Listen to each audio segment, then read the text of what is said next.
Assalamualaikum warahmatullahi wabarakatuh.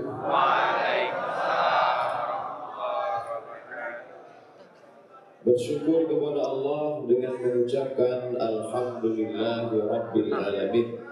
Berselawat kepada Rasulullah dengan ucapan Allahumma salli ala Sayyidina Muhammad wa ala ali Sayyidina Muhammad. Subuh ini kita sedang berada di Masjid Jami' Laksmawi, Provinsi Nangor, Aceh Darussalam, dengan judul tajuk tema kita, Kami Rindu Kepadamu Ya Rasulullah. Abdullah bin Umar bin Khattab, anak kandung Umar bin Khattab, kalau dia pulang dari mana-mana, dia tidak pulang ke rumah, tapi dia tegak dulu di depan makam Nabi Muhammad sallallahu alaihi wasallam. Dia mengucapkan Assalamu alayka ya Rasulullah, Assalamu alayka ya Habiballah, Assalamu alayka ya khaira khalqillah, Assalamu alayka ayuhan nabiyyu wa rahmatullahi wa barakatuh. Itulah salah satu dalil mengapa kita kalau ke Masjid Nabawi tegak di depan makam Nabi Muhammad sallallahu alaihi wasallam. Mudah-mudahan kita diberikan Allah limpahan rezeki supaya bisa berkunjung ke makam Nabi Muhammad sallallahu alaihi wasallam. Tapi kita tidak berkecil hati, walaupun kita belum punya uang. Tadi kita tetap mengucapkan salam dari Laksmawi dengan mengangkat telunjuk dengan tasyahud Assalamu alayka ayyuhan nabiyyu wa rahmatullahi wa barakatuh. Allah punya malaikat-malaikat yang berjalan di atas muka bumi, dan malaikat itu menyampaikan salam dari Laksmawi, dari Riau, dari Jawa, dari Kalimantan, dari Sulawesi, dari Papua, dari bumi yang terjauh ini, disampaikan salam kepada makam Nabi Muhammad sallallahu alaihi wasallam. Makanya jangan berhenti salat sunat. Salat sunat tahiyatul masjid, Assalamu alayka ayyuhan nabiyyu wa rahmatullahi wa barakatuh. Salat sunat qabliyah subuh, Assalamu alayka ayyuhan nabiyyu wa rahmatullahi wa barakatuh. Salat subuh, Assalamu alayka ayyuhan nabiyyu wa rahmatullahi wa barakatuh. Habis tausiah nanti tanya jawab, habis tanya jawab salat sunat isyraq, yang keempat kali kita ucapkan salam, Assalamu alayka ayyuhan nabiyyu wa rahmatullahi wa barakatuh. Tapi puncaknya nanti adalah ketika kita bersama dalam surga Jannatul Firdaus dan mengucapkan salam langsung kepada Nabi, Assalamu alayka ayyuhan nabiyyu wa rahmatullahi wa barakatuh. Mudah-mudahan kita berjumpa dengan Nabi Muhammad sallallahu alaihi wasallam. Begitu sampai berita kenabian meninggal Nabi ke telinga Umar bin Khattab, maka Umar bin Khattab mencabut pedangnya. Siapa yang mengatakan Muhammad sudah mati, meninggal dunia, akan aku pancung kepalanya, kata Umar. Siapa yang berani mengatakan dia meninggal? Siapa yang berani mengatakan dia sudah tidak bernyawa? Maka pada saat itu tak ada orang yang berani, karena Umar bin Khattab adalah seorang pemenang, juara bertahan di pasar Okaz. Di Makkah ada namanya pasar Okaz, tempat orang musabaqah, lomba bergulat dan lomba menulis syair. Siapa yang paling hebat syairnya akan digantungkan di dinding Ka'bah. Maka pada saat itu tak ada orang yang berani, karena Umar juara bergulat setiap tahun, juara bertahan. Pada saat dia cabut pedangnya, siapa yang mengatakan Nabi sudah meninggal, aku pancung kepalanya. Tak ada satupun yang berani, semua terdiam. Datanglah Abu Bakar Siddiq membacakan ayat, wa ma Muhammadun illa rasul. Muhammad bukan Tuhan, dia seorang rasul.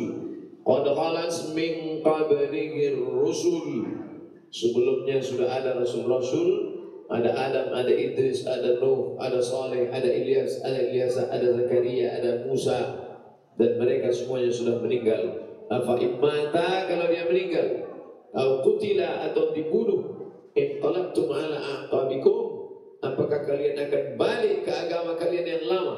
Mendengar ayat itu dibacakan, jatuhlah pedang dari tangan Sayyidina Umar bin Khattab. Padahal Umar bin Khattab hafal Quran. Padahal Umar bin Khattab itu penulis wahyu. Dia hafal ayat wa ma Muhammadun illa rasul yang selalu dibacakan pada hari Maulidur Rasul. Wa ma Muhammadun illa rasul. Dia hanya seorang rasul, dia bukan Tuhan, dia bukan Allah. Qad khalat min qablihi rusul. Rasul-rasul sebelumnya sudah pernah ada di atas muka bumi ini meninggal. Maka kalau Nabi Adam meninggal, Nabi Idris meninggal, Nabi Nuh meninggal, Nabi Saleh meninggal, maka dia pun juga meninggal. Mendengar ayat itu dibacakan, jatuh pedang dari tangan Sayyidina Umar bin Khattab. Begitulah rupanya cinta. Betul kata pepatah, al-hubbu yu'mi wa yusim. Cinta membuat orang buta, cinta membuat orang tuli, telinga tak lagi mendengar, mata tak lagi memandang. Tapi biarlah cinta kita itu buta karena cinta kepada Nabi Muhammad sallallahu alaihi wasallam. Saya yakin dan percaya jamaah datang subuh melimpah ruah di Masjid Jami' Laksmawi Nangro Aceh Darussalam ini juga karena cinta kepada Nabi Muhammad sallallahu alaihi wasallam. Bilal bin Abi Rawah yang setiap subuh membangunkan jamaah kota Al-Madinah Al-Munawwarah dengan azannya, dengan suaranya. Tapi ketika Nabi Muhammad SAW meninggal, maka Bilal tak sanggup lagi mengumandangkan azan. Meninggal Nabi, Bilal pun pindah ke negeri Syam. Negeri Syam sekarang 4 negara: Suriah, Lebanon, Yordania, Palestina. Meninggal Nabi Muhammad SAW, Bilal pindah. 2 tahun Abu Bakar jadi khalifah, Bilal tak mengumandangkan azan. Sampai pada pemerintahan Umar, masyarakat rindu. Kata orang Madinah, kami rindu mendengar suara Bilal, wahai Umar. Mintalah supaya dia balik ke kota Madinah. Nabi sudah lama meninggal. Nabi sudah tidak pernah mengimami kami sholat. Paling tidak kami dengar suara Bilal pun jadilah. Maka Umar bin Khattab meminta kepada Bilal, wahai Bilal, pulanglah ke Madinah, kumandangkan azan, karena masyarakat Madinah rindu mendengar suara kau. Bilal tak sanggup, Bilal tidak pulang. Permintaan Abu Bakar Siddiq, permintaan Umar bin Khattab yang begitu hebat, Khalifah, Amirul Mukminin, tak sanggup, karena dia tidak sanggup melihat makam Nabi Muhammad sallallahu alaihi wasallam. Dulu kalau mau iqamat, Bilal mengetuk pintu kamar Nabi.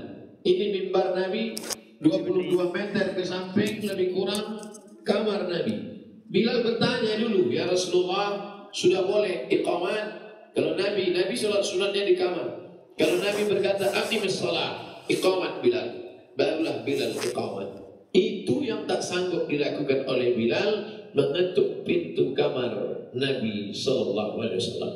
Lalu kemudian Bilal tetap bertahan di negeri Syam sampai akhirnya cucu kesayangan Nabi yang disebut dalam hadis, Innal Hasan wal Husain sayyida syababi ahli jannah. Sesungguhnya Sayyidina Al-Hasan, Sayyidina Al-Husain akan menjadi pemimpin pemuda-pemuda penghuni surga. Pemuda-pemuda yang datang subuh ini akan dipimpin dalam surga bersama Sayyidina Al-Hasan dan Sayyidina Al-Husain, insyaallah. Amin, amin. Amin ya rabbal alamin. Sayyidina Al-Husain meminta, wahai Bilal, orang Makkah, orang Madinah rindu, pulanglah. Ini yang meminta cucu Nabi. Yang meminta adalah orang darah daging Nabi, mengalir darah Nabi dalam badannya. Maka Bilal tak sanggup menolak permintaan Sayyidina Al-Husain. Bilal kembali ke kota Al-Madinah Al-Munawwarah. Bilal pun mengumandangkan azan di waktu subuh. Pada saat dia azan, orang Madinah terkejut karena suara itu mereka dengar hampir 3 tahun yang lalu, sebelum pemerintahan Umar bin Khattab. Kami tak pernah mendengar suara ini. Kami sudah rindu suara ini. Kenapa tiba-tiba suara ini datang? Mereka menyangka Nabi Muhammad hidup lagi. Mereka sangka Nabi yang sudah mati meninggal dunia bangkit lagi. Karena biasanya kalau suara ini keluar, pasti Nabi akan menjadi imam. Maka beramai-ramai mereka, ramai-ramai mereka keluar dari rumah. mengatakan ini Nabi pasti datang lagi, karena suara azan ini tak pernah kami dengar sebelumnya. Lebih 3 tahun yang lalu, lebih bertahun-tahun yang lalu, mereka datang beramai-ramai ingin menyaksikan Nabi Muhammad SAW. Azan Bilal tak sampai di ujung, karena dia pun tak mampu mengenal Nabi Muhammad SAW. Saya selalu berpesan supaya kasihlah judul-judul yang membangkitkan semangat, memilih pemimpin Muslim, membangkitkan ekonomi umat. Dulu pernah di Jakarta mereka kasih judul hadis-hadis menjelang Nabi Muhammad meninggal. 1 jam itu isinya menangis saja. Nah, jadi ini pelajaran. Akan datang panitia kasihlah judulnya memilih calon DPR.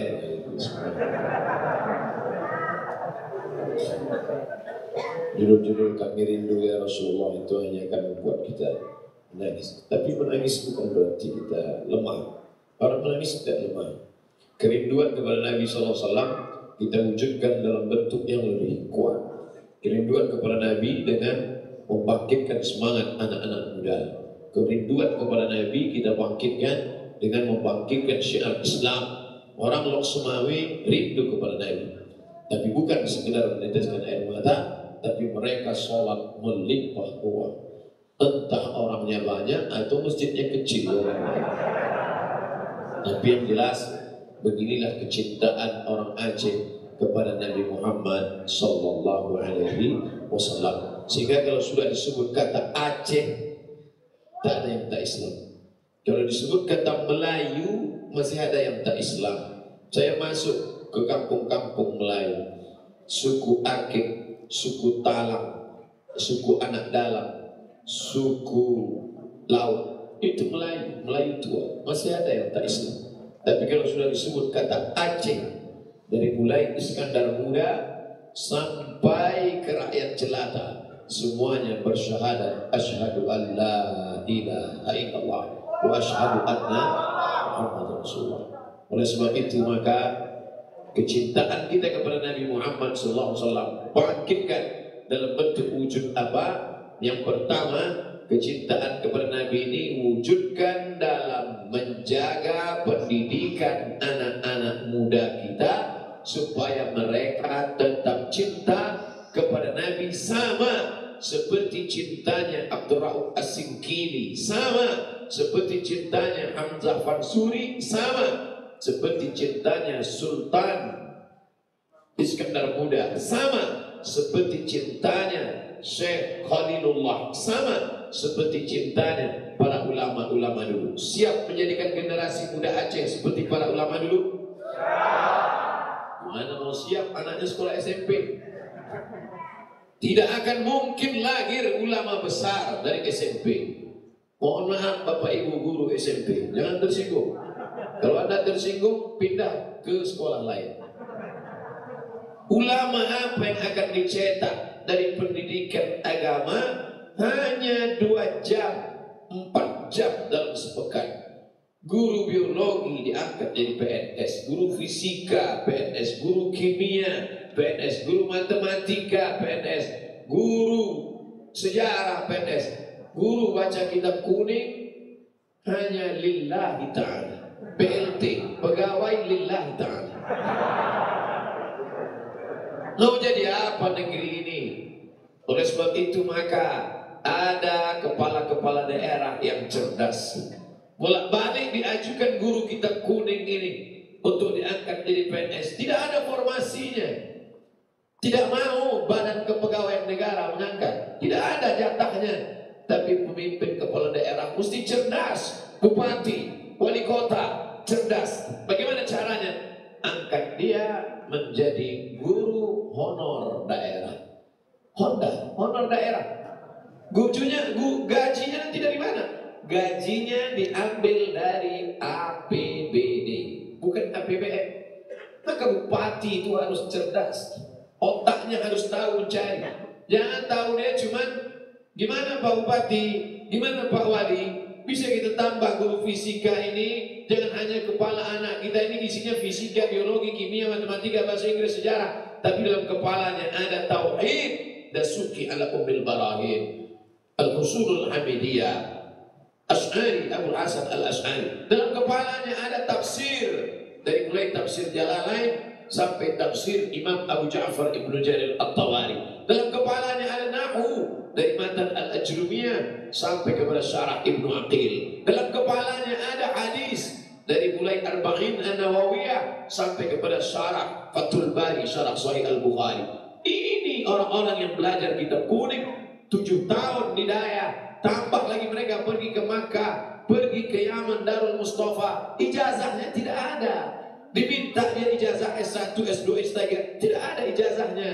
Tapi kepalanya, kitab kuning itu di kepalanya semua. Sebaliknya, ada yang ijazahnya hebat, ijazah S1, ijazah S2, ijazah S3, tapi semuanya makalah, disertasinya copy paste semua. Copy paste, copy paste, copy paste. Patutlah tebal 2000 halaman.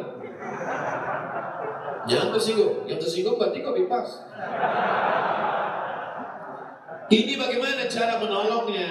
Kepala daerah jangan kaku, gunakan otakmu, gunakan kepalamu. Tolong ini orang-orang yang menolong agama Allah. Makanya kalau ada orang berkata, Ustaz Somad, bupati kami hebat. Apa hebatnya? Rajin puasa Senin Kamis. Bupati kami hebat. Apa hebatnya? Rajin sholat duha. Bupati kami hebat. Apa hebatnya? Rajin dia sholat tahajud. Itu bukan amal bupati, itu bukan amal wali kota, itu bukan amal camat gubernur, itu amal manusia biasa. Semua bisa sholat tahajud, semua bisa puasa Senin Kamis. Amal engkau sebagai kepala daerah adalah tolong agama Allah dengan kekuasaanmu. Takbir. Kenapa Ustaz berani bicara tentang bupati, wali kota, gubernur sekarang? Mereka tak ada di sini.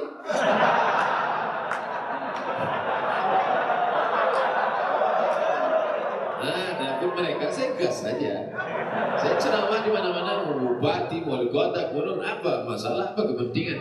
Orang yang takut bicara itu kan takut proposalnya ditolak. Saya tak pernah buat proposal. Saya tak ada kepentingan. Saya bicara apa yang ada di kepala saya, suka hati saya. Marah tersinggung, tak usah undang lagi. Betul tak cakap saya? Kita sedang mengingatkan mereka.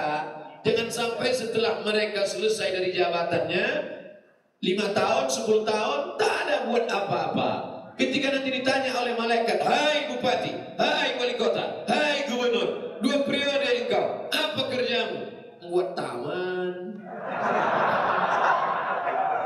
membuat setugu selamat datang, membuat patung sebanyak-banyaknya, patung ini.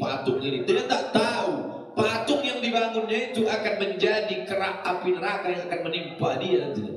Hei bupati, hei wali kota, hei gubernur, kalian yang rajin membuat patung, patung itu nanti akan menjadi arang neraka yang membakar engkau dalam neraka jahanam. Makanya kalau kau mau amalmu produktif, angkat itu. Ada wali kota atau bupati di Jambi, saya lupa, diangkatnya 100 penghafal Quran menjadi honor daerah. Ada yang PNS yang bisa formasinya dapat 100 penghafal Quran menjadi guru di Jambi. Hebat tidak? Hebat. Maka yang hafal-hafal Quran itu diangkat, hidupnya makmur nyaman. Inilah orang 2 periode cuman kerjanya, tapi amalnya mengalir sampai hari kiamat. Karena 100 guru tahfiz itu mengajar di SMP, mengajar di SMA, mengajar di universitas, mengajar di masjid, mengajar di kampus. Kita bangga di Aceh, macam-macam programnya. Ada bupati di Aceh, programnya mengangkat 10 setiap tahun dikirim ke Al-Azhar Kairo. Mudah-mudahan bupati yang model begini panjang umurnya, insyaallah. Ada bupati punya program kirim 50 anak kabupaten ke pesantren Hidayatullah Bogor, masuk tahfiz Quran, pulang nanti. Pokoknya bupati-bupati seluruh Indonesia yang bingung kalian mau kerja apa, banyak bupati ini setelah menang bingung dia mau buat apa. Dulu dia apa mau dikerjakan. Kalian bupati-bupati seluruh Indonesia, gubernur, wali kota yang bingung, datang kalian ke Aceh studi banding. Insya Allah alamnya indah, Pergi kalian ke Sabang sana, menengok dari atas perahu, menengok ikan-ikan di bawah, menengok karang. Yang saya ceritakan ini udah saya tengok semua. Pergi kalian jalan-jalan ke Semelu, Masya Allah, lobsternya besar-besar. Tapi jangan kalian makan, 4 juta sekilo.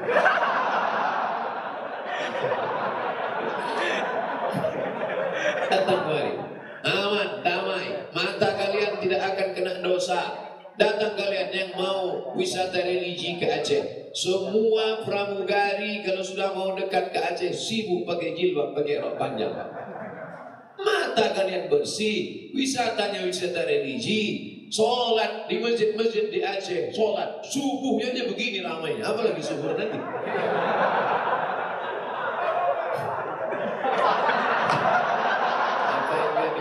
Allah Subhanahu wa Ta'ala. Jadi kerinduan kepada Nabi bukan hanya sekedar tetesan air mata.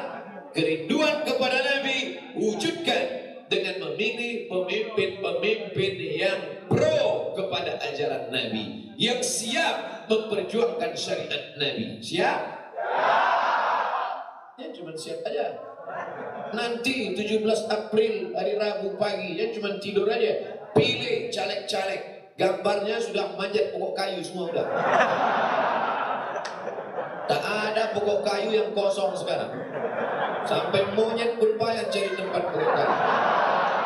Makin banyaknya gambar-gambar baliho-baliho. Jangan kalian terpukau karena gambar, tapi tengok program-programnya. Kita tidak lagi tinggal di negara kerajaan Siak Sri Indrapura Riau. Kita tidak lagi tinggal di kerajaan Samudra Pasai. Kita tidak lagi tinggal di kerajaan Islam. Kita sudah tinggal di negara demokrasi. Apa itu demokrasi? Pemimpinnya dipilih oleh rakyatnya.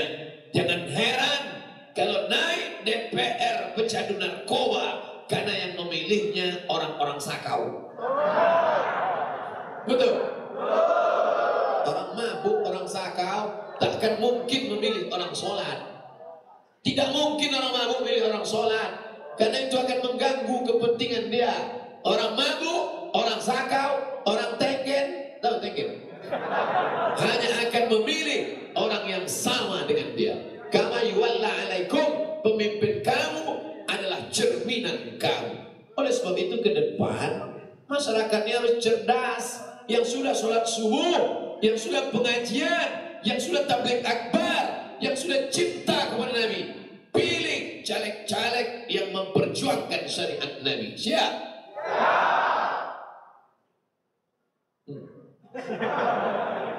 Mendengar siapnya aja kita tertegun. Ini mendengar suara siap ini nampaknya 2 kursi tadi. Apa itu yang dimuliakan Allah? Jangan-jangan Ustadz Somad ini jurkam. Jurkam siapa? Saya tidak ada ikut partai manapun. Saya tidak pernah bawa warna. Saya bukan orang partai. Saya bukan jurkam. Saya cuma ingin suara umat yang banyak ini jangan sampai mubazir. Betul? Selalunya kita menganggap mubazir itu kalau makan berlebih. Mubazir itu kalau minum berlebih. Mubazir itu kalau bini berlebih. Bukan itu mubazir. Itu mubazir kecil. Mubazir yang besar adalah suara umat 5 tahun tak bermakna, sehingga duduklah orang-orang yang tidak benar yang akan mengeluarkan perda, peraturan daerah. Di Aceh namanya bukan perda, di Aceh namanya kanun. Itu acuan kita di Aceh, kanun. Yang membuat kanun itu siapa? Yang membuat kanun itu adalah DPR. DPR, Dewan Perwakilan Rakyat Aceh. Maka oleh sebab itu orang-orang jangan sampai golput. Kamu kenapa tidak golput? Kamu kenapa tidak mencoblos? Kenapa kamu tidak memilih? Kenapa kamu sampai golput? Saya nggak nyoblos Pak Ustadz. Nanti kalau saya pilih dia, tiba-tiba dia nanti korupsi, saya nanggung dosanya. Oh, tidak bisa begitu logika berpikirnya saudaraku. Karena dengan engkau tidak memilih, maka saudaramu, suaramu sudah diambil oleh orang lain. Maka memilihlah. Saya bingung Pak Ustadz, siapa yang mau saya pilih? Pilihannya cuma tinggal 2. satu setan, satu hantu. Maka kau mesti berijtihad, berpikir baik-baik. Kira-kira antara setan sama hantu di mana yang lebih baik? Ada yang bilang hantu lebih baik. Saya terus terang belum mengadakan analisa lagi. Kami tak tahu Pak Ustaz, kami ini kan awam. Fas'alu ahla zikri, tanya orang yang tahu. In kuntum la ta'lamun, kalau kamu tidak tahu. Selama ini saya taunya fikih sholat, fikih zakat, fikih puasa, fikih haji. Tapi ada fikih baru dari Aceh, namanya fikih pemilu. Itu ulama dari Aceh yang nulis, bukan sembarangan. Doktor dari Al-Azhar University, doktor dari Al-Azhar. Ustaz Somad kan dari Azhar juga, LC. Habis LC lari. Ini anak Aceh luar biasa. LC, MA, doktor. Namanya Doktor Amri. Selama sejarah Al-Azhar baru mengeluarkan doktor akidah. Sudah 1000 tahun mengeluarkan doktor akidah di Indonesia ini cuma 4 orang saja. Generasi yang keempat ini adalah Doktor Amri dari Aceh. Menulis judulnya Fikih Pemilu. Di situ saya baca Fikih Pemilu. Apa kata beliau? Jangan sampai tidak memilih. Andai dua-duanya tidak baik, tetap berijtihad. Antara yang tak baik itu pasti ada yang baik di antara yang tak baik. Begitu hebatnya. Bapak Ibu boleh tak percaya sama saya, karena ilmu saya cuma LC. Tapi ini orang doktor, sama doktor tak percaya juga, mati aja lah. Saudara yang dimuliakan Allah SWT, rindu kami pada Nabi. Apa bukti rindunya? Perjuangkan syariat Muhammad Sallallahu Alaihi Wasallam melalui pemimpin-pemimpin yang peduli pada ajaran Islam, yang peduli pada ekonomi Islam, yang peduli pada politik Islam, yang peduli pada busana Islam, yang peduli anak-anak kita akan menjalankan syariat Islam sampai hari kiamat insyaallah. Amin. Nih bukti yang pertama. Sampai berapa nih Pak Ustaz? Sampai jam 7. Tadi saya mulai ceramah jam 6. Saya di mana-mana ceramah 60 menit sesuai yang tertulis di botol 600 ml. Walaupun di Masjid Jami ini nampaknya tak sampai, karena gelas ini tak sampai 600. Ini yang tambah airnya udah cukup. Kenapa Ustaz fokus selalu kepada pemimpin? Karena pemimpin itulah yang akan diikut oleh rakyat. Begitu kata sosiolog muslim Abdurrahman Ibnu Khaldun yang tertulis dengan bukunya Muqaddimah Ibnu Khaldun. Apa kata beliau? Ar-ra'iyah ala dini mulukihim. Rakyat mengikut agama raja-rajanya. Begitu Sultan Al-Malikul Saleh, Raja Malikul Saleh Islam, sampai ke bawah Islam. Begitu Sultan Iskandar Muda Islam, sampai ke bawah Islam. Itu ucapan Abdurrahman Ibnu Khaldun. Rakyat mengikut agama raja-rajanya. Kalau rajanya suka pengajian, rakyatnya insya Allah suka pengajian. Rajanya suka dangdutan, rakyatnya keyboard tunggal. Itu sudah pasti. Karena akan dia panggil nanti acara macam-macam, artis segala macam. Oh, Ustadz mau mematikan artis ya. Kalau Ustadz haramkan musik ini, kami artis mau makan batu apa? Kalian artis-artis, tobat kalian, lagu kalian itu kalian robah jadi lagu religi. Iya kan? Yang suaranya bagus. Itu tiru sholawat dari Aceh tadi. Salatullah, salamullah ala taha rasulillah. Salatullah, salamullah ala yasin habibillah. Itu lagu itu cuma ada di Aceh. Saya sudah ceramah dari Sabang sampai Papua, tak ada lagu itu tempat lain. Hanya di Aceh. Kenapa Ustaz bisa? Oh, udah 23 kabupaten saya masuk. Kalian belajar, datang. Itu selawatnya selawat anak orang tua tuh Pak Ustaz. Gak laku lah, jadul gitu deh. Oke, kalian buat yang baru.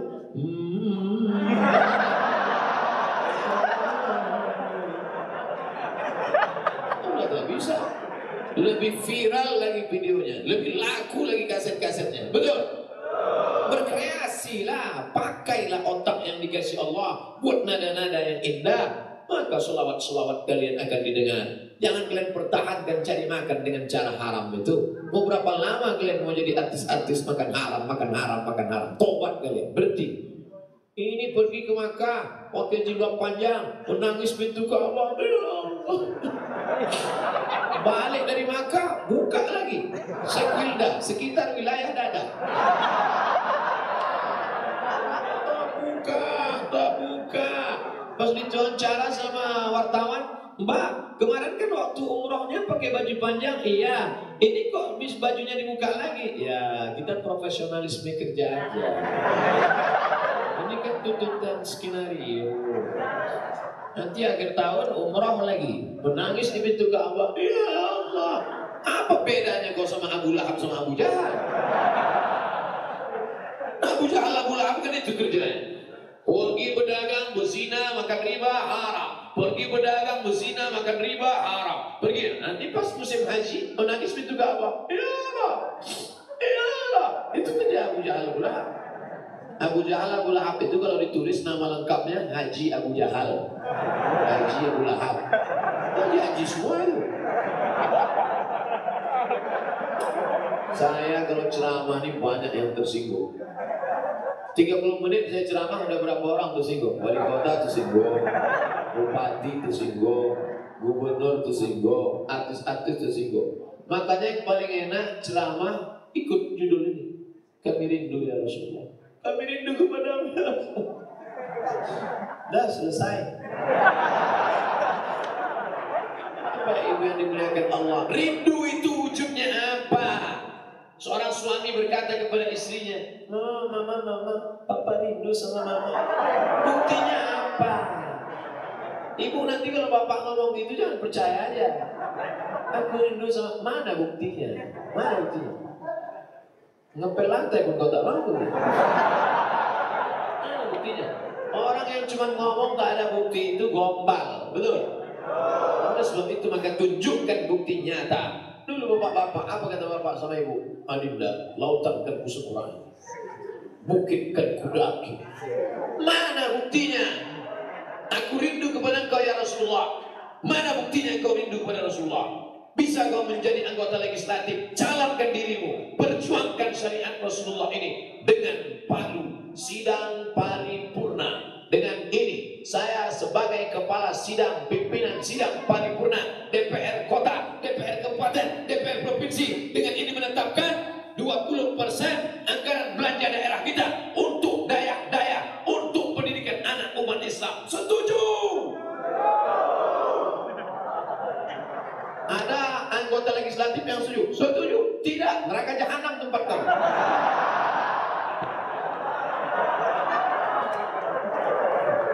Saudara dimuliakan Allah SWT. Itu bukti cinta kita kepada Nabi Sallallahu Alaihi Wasallam. Yang punya bakat politik, salurkan politiknya. Yang tak punya bakat politik, kau bakatmu di mana? Saya bakat saya di darah seni, Pak Ustaz. Darah seni lah. Darah seni, bukan air seni. Seni apa yang kau bisa? Saya bisanya seni ukir mengukir. Ukir mengukir, ukiran yang cantik cantik. Apa yang bisa? Saya seni suara, bayati, soba, sika, nahawan, jaharka. Suara orang Aceh mantap-mantap, kori-korinya internasional. Maka suara, apa yang bisa kau lakukan? Ukiran-ukiran di Aceh. Masjid-masjid, kemarin kami dari Masjid Semelu. Oh, Masya Allah, ukirannya indah. Cuma Masjid Jami ini aja tak ada ukiran.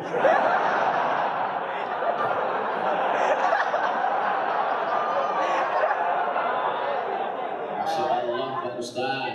Nanti ini masjid tua hampir mati, tak ada jamaah. tiba-tiba dihidupkan lagi, bisa selama ini. Maka amal yang dilakukan, untuk apa masjid hebat lukisannya, hebat tulisannya, hebat kaligrafinya, tapi jamaah tak ada, belum?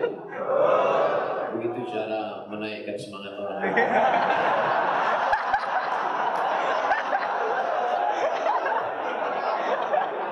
Saudara yang dimuliakan Allah Subhanahu wa taala. Tapi semua ini adalah ada usaha. Ustaz Somad gimana bisa masuk Banda Aceh sampai ke Langsa, sampai ke perbatasan Sumatera Utara, menyeberang pula ke Sembelu? Dari mana Ustaz Somad bisa? Memangnya Ustaz tahu Aceh? Saya tak bisa, tapi saya minta tolong bantuan. Siapa yang membawa Ustaz kemari? Kakak kelas saya, Al-Mukarram Haji Tengku Fadil Rahmi LC. Dia yang bawa saya kemari. Bapak Ibu yang tak kenal, tulis saja di Instagram Tengku Fadil Rahmi. Oh, ada di internet. Tadi orangnya tegak. Banyak ibu-ibu itu tak nengok lagi. Tegak sekali lagi. Wah, ini dia Bu. Udah, nampak? Ambil gambar. Nah, duduk Tengku. Cuman ibu-ibu saya kasih tahu beliau sudah menikah. Tapi baru sekali. Artinya masih ada kesempatan. Setuju Bapak kan? Setuju mereka. Bapak Ibu yang dimuliakan Allah Subhanahu wa taala, beliau yang membawa saya ke mana-mana. Saya yakin banyak yang senang. Yang senang mana? Yang masjidnya kami singgahi. Yang sakit hati juga banyak. Lebih 100, hampir 200 masjid, ormas, pengajian yang tak bisa kami singgahi. Maka saya mewakili beliau memohon maaf kepada seluruh masyarakat Aceh yang kami tak sempat datang ke rumahnya, ke pengajiannya, ke majelisnya, ke dayahnya. Sudikah Bapak Ibu memaafkan segala silap salah kami? Yang saya minta ini yang di kamera ini. Kalau yang di sini udah maaf kan udah datang. Jadi sekarang kami minta maafnya melalui kamera ini. Hai seluruh masyarakat Aceh, sebanyak 23 kabupaten kota yang kami tak bisa datang ke sana. Ada yang mengundang melalui surau, munasa, masjid, lembaga, daya. Kalian mungkin tersinggung sakit hati, tapi maafkanlah kami hamba Allah yang dhaif. Sudah sekurus ini aku kalian masih marah juga. Itu cara kita minta maaf. Insyaallah orang itu sedih nengok dia lah kami maafkan. Bapak Ibu yang dimuliakan Allah Subhanahu wa taala, pemimpinnya rindu kepada Nabi, anak-anak mudanya rindu kepada Nabi, apalagi bisnismen. Karena tak mungkin acara ini besar terselenggara begini kalau tidak ada duit, betul? Siapa yang bisa merekam acara kalau bukan orang yang punya kamera? Bapak Ibu pikir murah kamera merekam ini? Kamera ini 20 juta. Ini kamera ini 20. Yang kurang-kurang sedikit kita tambah. Paling yang agak murah yang inilah yang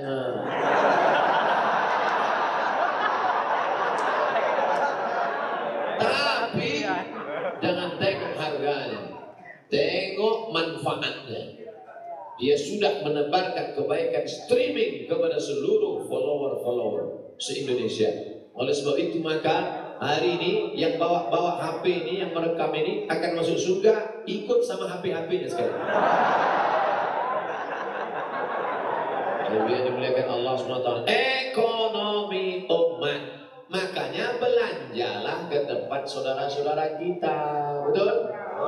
Kemarin kami dari hotel, dari cottage, mau berangkat ke airport Bismillah. Saya tengok di tepi pantai ada bapak-bapak sudah tua menjemur ikan di tepi. Ikan kecil. Nasib baik kami mau pulang. Andai saya pulang ke rumah, saya belikan bapak. Dia sudah tua. Hari sudah siang, hampir jam 1. Dia berharap ikannya laku. Itu kalau ada orang jual ikan begitu Pak, datang kita beli. Pak, berapa ikan ini sekilo? 50.000. Bungkus. Yang tawar-tawar lagi. Karena kita beli bukan kita ingin makannya saja, tapi kita ingin menolong. Niatnya membeli produk saudara kita itu untuk menolong. Dia mau makan, mau bayar sewa rumah, anaknya belum bayar uang sekolah. Makanya cara menolongnya. Ini ada ibu-ibu tua, sudah jam 12 siang, sebentar lagi azan zuhur, dia belum makan, dibelahnya lah ikan tadi supaya jangan busuk, dikasihnya garam. Datanglah ibu-ibu kaya yang kelingkingnya sedang ini. Berapa ya? Berapa setumpuk, Bu? 20.000. Nah, berapa? 20.000. 5.000 aja ya. Kau mau beli apa mau membunuh? 5.000 perak dapat apa? Anaknya sudah tidak boleh ujian. Guru tak ngasih masuk ujian. Kamu belum bayar uang SPP, belum bayar uang ujian, jangan masuk. Mak saya cuma membelah ikan, Bu. Saya tak mau tahu. Itu urusan makmu, bukan urusan saya. Sudahlah, gurunya kejam, lingkungannya kejam, masyarakatnya kejam. Kemana lagi dia mau hidup? Akhirnya ditengoknya laut luas, mati aja lah. Kita ikut berdosa, saudaraku. Maka bangkitkan ekonomi umat. Di Lok Semawi tak ada yang model begitu, Pak Ustaz. Tak ada orang belah ikan, jual ikan. Itu kan Ustaz tengok yang di tepi pantai. Di sini tidak model begitu. Di sini lebih canggih sudah tempat belanjanya. Apa namanya? 212 Mat. Saya berapa kali diajak launching. Pertama, Kita Mat. Kedua, Muslim Madani Mat. Ketiga, 212 Mat. Berikut ini pemotongan pita grand opening. Ini banyak, ini sekarang 3 levelnya. Pertama, grand opening. Setelah itu soft opening. Setelah itu tinggal pening. Jangan sampai begitu. Ini ekonomi umat harus kita bangkitkan. Maka balik belanja. Ini yang saya sebutkan 3 tadi. Kita Mat, Muslim Madani Mat, 212 Mat. Yang ada di Lok Semawi ini yang mana? Saya udah tahu, saya ngetes aja. Kalau tak bisa menjawab, berarti tak pernah belanja di situ. Saya tidak tahu bahwa ada 212 Mat di sini. Kalau saya tahu, Anda bisa tahu ada gimana? Saya usulkan buat voucher. Voucher belanja makanan pokok. 1 plastik besar hitam buat isinya beras 5 kilo, gula 1 kilo, minyak 1 kilo, gula udah. Oh, kopi. Orang Aceh tak boleh tak minum kopi. Kopi. Udah, bungkus. Baru buatkan voucher. Berapa kira-kira cocoknya harganya itu? 300.000, 500.000. Buat. Sholat subuh, bagi-bagi voucher. Gratis voucher. Bayarlah. Beli.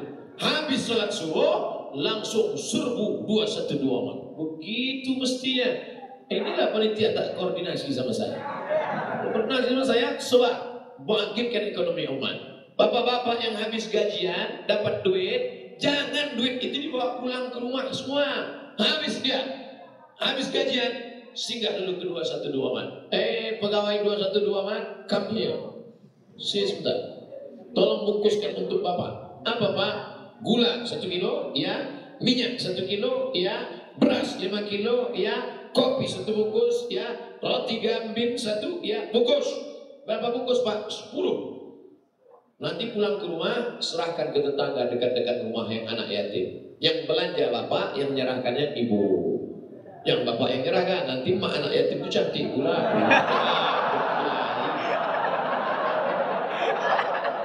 Tenang ibu, saya tetap menjaga perasaan ibu. Walaupun ibu jauh di sana, tapi dekat di hati. Ibu itu kan mak-mak kita. Jangan kalian sangka kalau kita nengok perempuan, anggap mereka adalah ibu kita, anak kita, ponakan kita. Makanya melihat anak perempuan, ingat anak kita. Tapi kadang melihat bini orang, lupa bini kita. Jangan kalau tengok bini orang. Saudara yang dimuliakan Allah Subhanahu wa Ta'ala, tidak ada cara lain menghidupkan ekonomi umat selain kita sendiri. Makanya banyak orang memfitnah saya, katanya saya Ustadz anti kebinekaan. Katanya Ustadz saya masih tetap belanja ke toko Cina, saya masih tetap belanja ke toko Kristen, saya masih tetap hubungan baik dengan Katolik. Ini kawan saya, ini saudara saya. Tapi salahkah saya menghidupkan belanja saudara saya untuk uang sekolah anaknya, untuk bayar kredit motornya, untuk membelanjai istrinya? Salah tak perbuatan saya? Tidak. Jadi kalau ada orang mengatakan itu salah, itu Ustaz Somad, ngapain diajaknya belanja ke orang Islam? Loh, kita mau nolong saudara kita. Saudara kita tidak ngemis minta, dia jualan, kita tolong. Menawarnya sekedar nawar, jangan membunuh. Saudara yang dimuliakan Allah Subhanahu wa taala. Maka pulang dari sini nanti langsung serbu 212. Balik dari sini. Jangan pulang ke rumah dulu. Serbu. Tapi bawa dompet.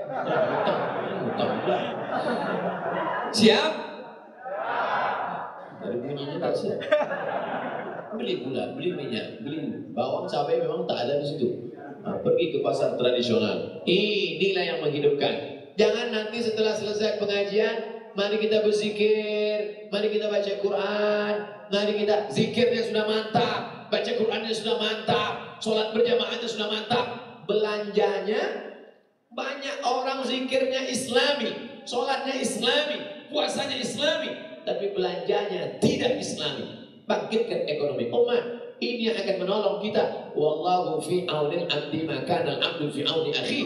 Allah akan menolong seorang hamba selama hambanya itu mau menolong saudaranya. Man yassara an mu'sirin, siapa yang melepaskan kesulitan saudaranya, yassarallahu anhu yaumal qiyamah, maka Allah akan memudahkan dia dari segala huru-hara malapetaka hari kiamat.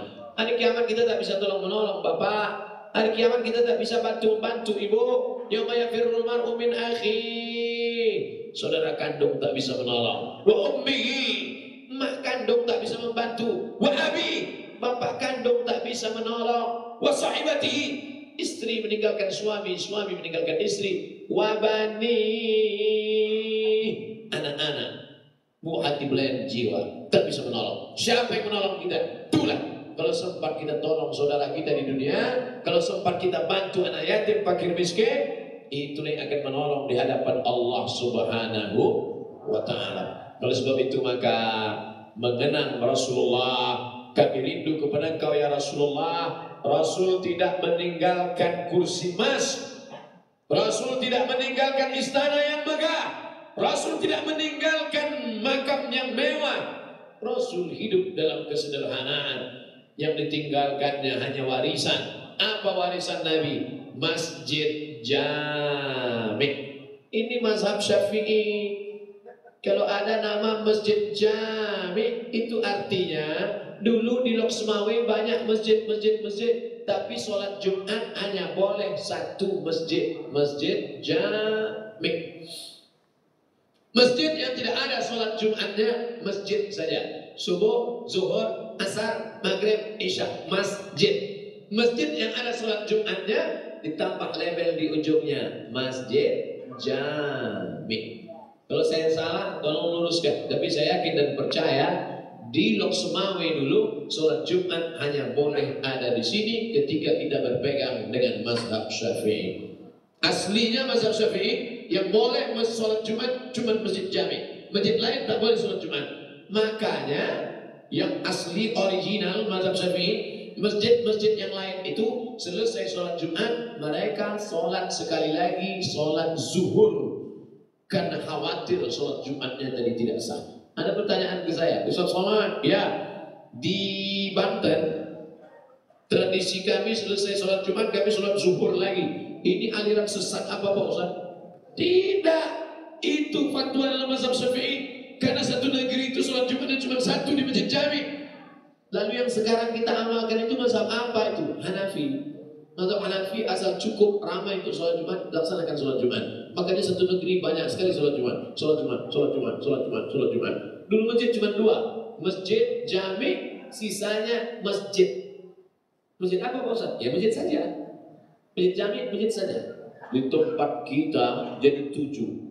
Masjid jami, masjid besar, masjid Islamic Center, masjid agung, surau, langgar, musola. 7-7-nya kosong. Kecuali di Lok Semawe. Di sini melimpah. Ini setiap subuh macam ini.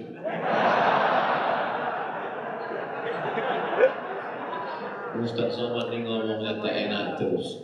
Bapak Ibu yang dimuliakan Allah, datang ke masjid jami, sholat berjamaah, waktu kosong baca Quran, tengok Quran cantik-cantik, Quran mau warna emas di atas, yang warna hijau di bawah. Melihat dari susunnya yang rapi nampaknya jarang dibaca. Bapak Ibu yang dimuliakan Allah, di sini pula ada running text. Tengok, Sabtu materi fikih. Siapa yang mengajarnya? Tengku Haji Zulkarnain Junaid. Ahad, siapa? Materinya adab bersama Tengku Haji Nazli. Nazli Hasan LC MA. Sama macam saya. Ada materi tafsir Quran bersama siapa? Tengku Ikhwan Fitra LC. Oh, banyak LC di sini. Selasa materinya apa? Umum bersama Tengku Haji Asnawi Abdul Somad. Oh bukan, Abdullah MA. Di sini pengajian sudah spesialisasi. Ada akhlak, ada akidah, ada fikih, ada umum, ada tahsin. Masjid-masjid lain yang bingung pengajiannya, ini ngajinya umum. Malam ini pengajian kita umum. Malam ini pengajian kita umum. Ustadznya pula tak koordinasi. Malam Senin sabar, malam Selasa sabar, malam Rabu sabar, khutbah Jumat sabar, Wirid Yasin sabar. Ibu-ibu, pengajian kita petang ini sabar. Laki kita dilarikan orang sabar. Ini bukan sabar, bodoh. Oleh sebab itu, wahai kalian masjid-masjid di Loksmawe, masjid di Aceh, masjid di Indonesia yang bingung mau buat program pengajiannya, tiru datang kalian ke Masjid Jami Loksmawe. Tengok bagaimana mereka menyusunnya. Disusun karpet tempat sholat. Maksudnya jangan tidur di karpet. Anak-anak agar tertib. Anak-anak tertib. Jangan anak-anak diletakkan di sop bapak-bapak. Putus sop. Tapi katanya anak tidak putus sop, Pak Ustaz. Anak tidak putus sop kalau syaratnya dua. Yang pertama, anak itu sudah bersunat. Kalau ujung senapan angin masih belum potong, itu ada najis. Tak mungkin pula kita buat satu petugas jaga di pintu menengok satu-satu. Ini udah potong depan, ini belum potong bawah, belum potong. Tidak mungkin. Maka sadar sendirilah. Kenapa ini perlu ditiru? Ada beberapa masjid dibuatnya running text ini di depan. Ini tak betul. Running text buat samping, dibuat running text di depan. Pas sholat semua menengok kamu.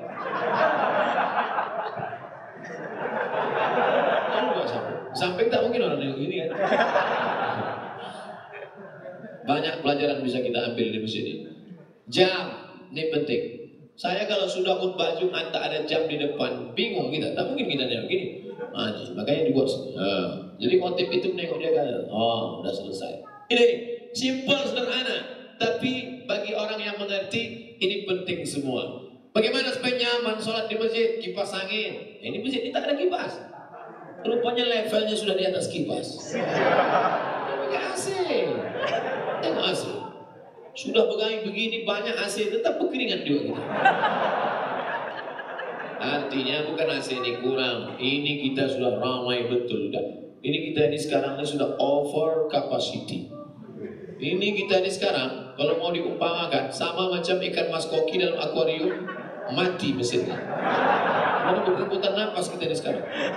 Bapak Ibu yang dimuliakan Allah Subhanahu wa taala, apa maksud yang ingin saya sampaikan? Masjid sudah bagus, karpetnya sudah tebal, running text sudah ada, jadwal pengajian bisa ditengok, AC sudah banyak, jamnya, bersihnya, rapinya, mesti dimakmurkan peninggalan warisan Nabi Muhammad sallallahu alaihi. Itu pengajian ustaz-ustaz kita tadi direkam.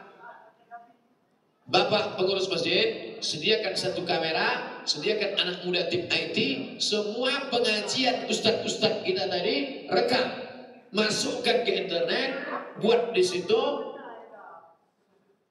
grup, subscribe YouTube Masjid Jami Loksmawe, sehingga orang kalau mau buka pengajian tinggal tulis saja Masjid Jami Loksmawe, enter. Ini Ustaz Somad ini. Kok bisa Ustaz di Masjid Jami? Saya pun juga ingin mengambil barokah dari Masjid Jami, tempat para tengku, para abu, para abi, alim ulama yang dulu mendirikan masjid ini dengan dasar keikhlasan, maka mengalirlah barokah pahalanya untuk kita, insya Allah. Amin.